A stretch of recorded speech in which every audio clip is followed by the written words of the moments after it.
Today on Stamp TV, I want to show you how I like to color the pumpkin image from the Harvest of Wishes stamp set that comes in the Grateful Heart Stamp TV kit. Now, I'm no coloring expert, but you don't have to be, because mixing a few Copic markers together with this beautiful image will make you look like an artist. Let me show you the tools and products you need to do this technique. First, you're going to need the pumpkin image from the Harvest of Wishes stamp set. That's this one right here. And then I'm going to use some Memento black, tuxedo black ink, and some of the Gina Designs ivory cardstock. Now our ivory cardstock will bleed through, so if you're trying to make a single layer card where you just want to have a card that's folded in half and you want to color right on the front, then use our heavy base weight white cardstock. That one won't bleed through, but all of our ivory cardstocks do bleed through. And then I have a whole variety here of Copic markers. Now let me tell you the colors that I'm going to use. I'm going to use the colorless blender pen. I'm also going to use E35, which is chamois. I'm going to use a couple greens, G82, which is spring dim green, along with G99, which is olive. Then for some shading around the outside, I'm using BG10, which is cool shadow. Then for yellows and oranges, I have YR15, which is pumpkin yellow. I have YR18, which is sanguine. And then I have YR09, which is Chinese orange. I'm also going to add a little bit of sparkle with a Sakura Clear Star Stardust pen.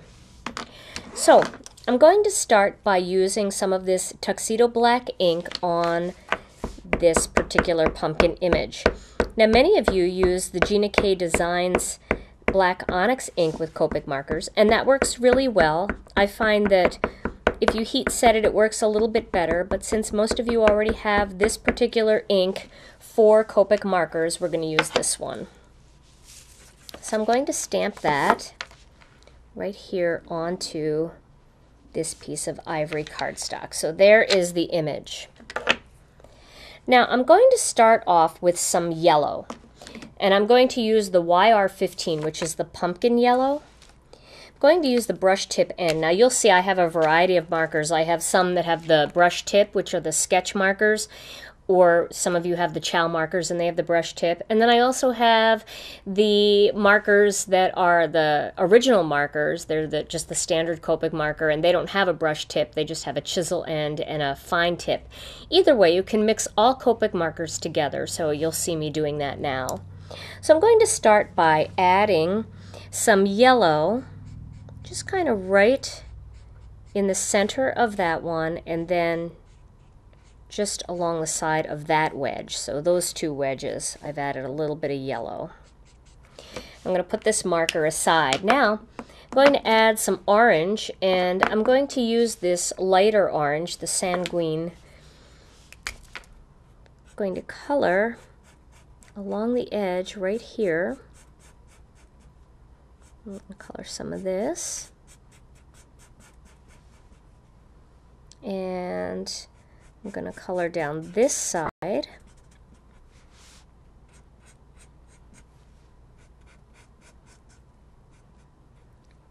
And along here, like that. Then I'm going to get some color in here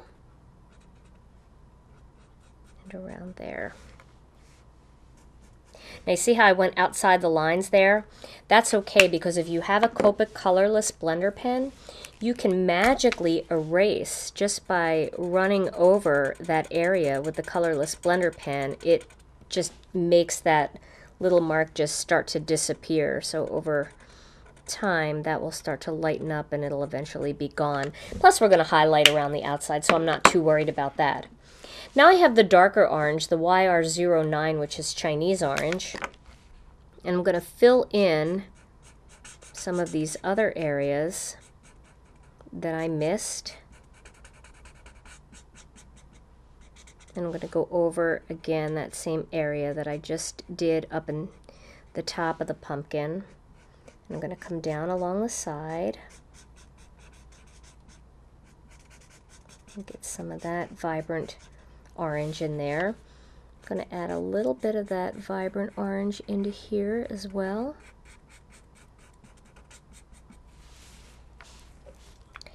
And now I'm going to go back to that original yellow color, and I'm going to start by coloring over what I already colored, and then I'm going to start coloring over some of that other orange too, and bringing that all in. See, now you can no longer see that line between them. I'll do the same thing here. And I've removed some of that line, but I'm going to go a little darker in here. So I'm going to go back with that darker orange. And you can see just by coloring over that area where the two colors came together, they all kind of blended in. So now I'm going to go back with that darker orange, and I'm going to add some more of that. I'm going to come in a little bit further with that.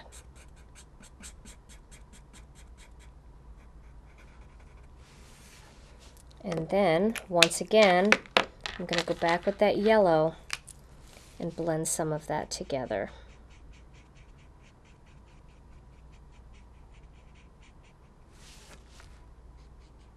You can see that's really starting to glow.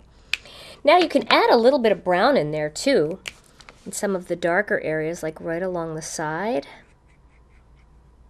kind of along some of those squiggly lines.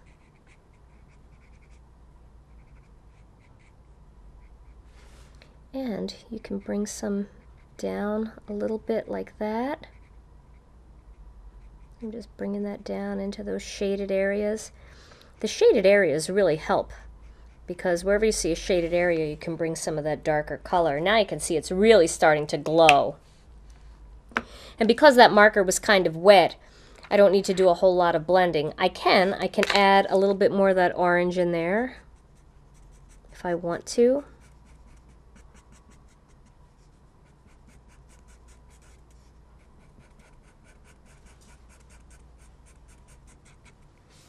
And let's add a little bit up there too. And then of course I can go back with that lighter one and just kind of color right over that and bring that together so that you don't see that line anymore, you just see the fade. There we go. Now if you want, you can take the chisel end of the Copic marker and you can kind of run it up and down right along that yellow in the center there and just really pull some of that color off. I like the way that looks.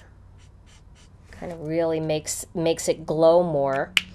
And then I occasionally like to add a little bit of green, because remember, in nature you might see some green in a pumpkin even though the pumpkin's orange. So adding a little bit of green in there kind of makes it a little bit more rustic looking. And while I have the green out, I'm going to color these leaves in this lighter green.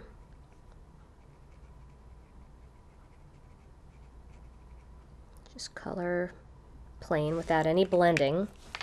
Then I'm going to bring that darker green just along the outside. Just going to kind of dab a little bit of that along the outside. Not a lot, like that. And then I'm going to go back with the light green. I'm going to work that together so that you don't see the lines so much, you just see more of the glow of that lighter green blending into that darker green. So just coloring right over the line between them with the lighter one kind of blends it together.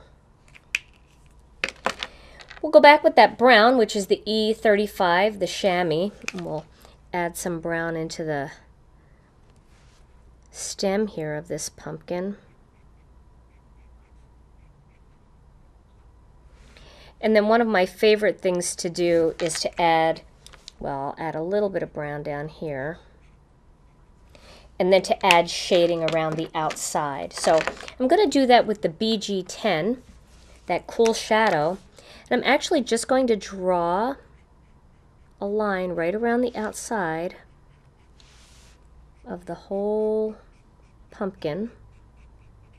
And you can do these with other colors too. You can do this kind of thing. There's a really There's some really pretty grays, the real pale grays that you can do this with if you don't want it to be blue. Blue stands out a little bit more, but the grays might work a little better for you if you don't like the blue as much. I kind of like the blue myself. So it's so soft and it's so subtle, but it just adds kind of that vibrancy. Makes it glow a little bit around the outside.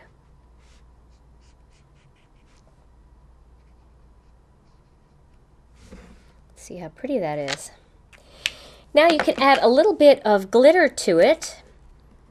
And where I would add the glitter is just along the veins of the leaves. And along the squiggles of the pumpkin, just kind of color a little bit of glitter down.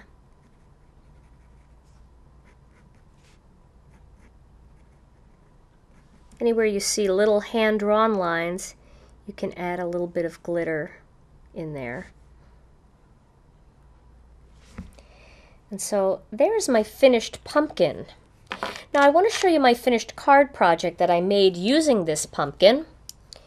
Here, I used all of the supplies in the Stamp TV kit. So I have a fresh asparagus card base along with some of the fresh asparagus ribbon. And I added 3 of the brushed copper brads. And I used the greeting from that same little set, the Harvest of Wishes set, the So Thankful for Your Friendship. And then I just mounted it all on some fresh asparagus, cardstock, and ivory layering. And this piece of pattern paper comes from the new Stamp TV kit in the pattern paper pack called Grateful Heart. And I want to show you that you can see all of that glitter there when I move it like that. See all that pretty glitter in the pumpkin?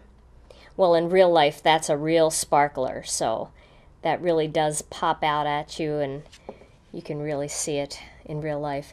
And I mounted the focal image onto my card project using some 1/4-inch pop dots. Try doing this same technique with the apple image from the mini stamp set, adding varying shades of red instead of orange to create a similar vibrant look.